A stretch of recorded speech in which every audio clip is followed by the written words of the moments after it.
Hi, I'm Penny Carr from Being Mrs. C, and today I want to talk to you about how to save money on your gas and electricity bills. This is something which affects all of us today, and we all need to work out how we can make those savings in the household expenses. So the first thing to do is to look at how much gas and electricity you actually use, because these figures are needed to work out how much you need to pay as a tariff to a company. So you can either take your own meter readings, or you can go and pull out some of your old bills and take the figures from that. And the reason this is so important is because there's no way you can really compare what you pay for your gas and electricity with a friend or family member down the road. The reasons are their house is different to yours. You might both have 3-bed semis or something like that, but there might be different insulation in the house.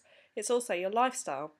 One family might have people at home during the day, so the heating and lights need to be on during the day, whereas someone else might have an empty house during the day with everyone out at work or school, so the heating doesn't need to be on and the lights are all turned off. With your actual usage figures though, a gas and electricity company can work out how much you need to pay as a tariff. It's also worth bearing in mind though that the amount they charge will be based on your postcode. So again, you might not pay the same as someone from an identical house a couple of streets away. With this information, the easiest thing to do is then put it into one of the comparison websites, someone like USwitch for example, and then they can show you what tariffs the different companies are offering you for your postcode and your usage. It's also worth bearing in mind that your usage pattern will change throughout the year. I'm recording this in January, there's some snow on the ground outside, and therefore the heating's on. Yet if I was sat here in June or July, it's quite likely the heating wouldn't be on. I also need more lights on in the winter because it gets darker earlier. So your pattern will fluctuate throughout the year, and the gas and electricity companies take this into account when working out what your monthly tariff should be. Once you've chosen which energy supplier to go to, there are still more ways in which to save money with them.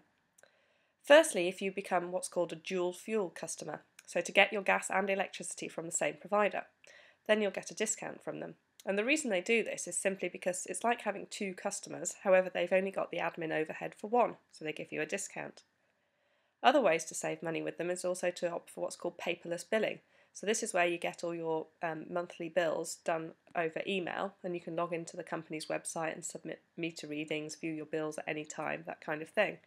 If you've got an internet connection, it's a very easy thing to do, and again it saves them money because they haven't got to post out paper bills to you, and it's much quicker response rate from the customers because they're just doing everything online.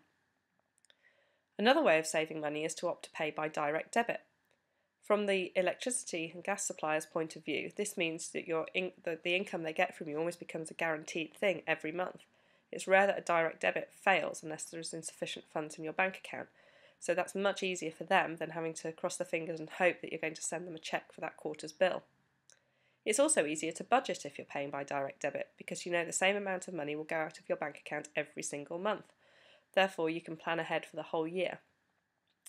If you are online, you can also submit meter readings regularly, and if you do this, the gas and electricity supplier will often then adjust your bills accordingly, possibly every month if that's how often you give the meter readings. So again, this means you could even tweak your direct debit payments if you're managing to reduce the amount of gas and electricity that you're using every month. It's also worth bearing in mind, though, that some electricity and gas suppliers are even paying interest to customers who are in credit. Bearing in mind that my high street bank doesn't give me any interest on any of my current accounts at the moment, it actually means it's better for me to overpay on my gas and electricity and have the money with my energy supplier for them to pay me interest on every month than it is to keep the money in the bank. It's a bit of a strange situation, but one that's worth taking advantage of. I've overpaid my gas and electricity, but if I want that money out at any time, I just need to go and log on to their website and request it to be transferred to my bank account, and that previously has happened within 3 or 4 working days. So I hope these tips have given you some help in how to cut your gas and electricity bills.